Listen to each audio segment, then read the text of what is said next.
Donald Trump promised he would protect women's sports from men, and he is making moves against those refusing to get on board with this common sense approach, including the first school to gain prominence for letting men compete with women. For MRC-TV, I'm John Simmons, and welcome to the woke world of sports. The University of Pennsylvania was thrust into the national spotlight when the school allowed Leah Thomas to compete on the women's swimming team, even though he is a man. Since Thomas's departure from the school, UPenn has made no effort to change its policies on allowing men to compete in women's sports. As such, Trump is taking action. The president signed an executive order in February that said any university that receives federal funding would lose those funds if it allowed men to compete in women's sports.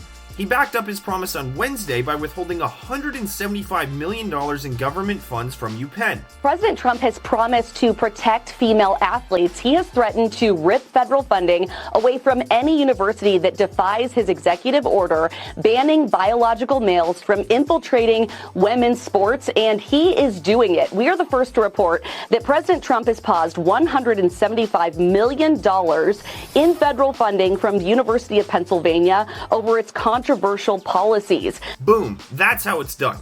This move can only end in a positive. If UPenn changes its athletic policies, then women will get a fair playing field on their sports teams, which they should get anyway, but I digress.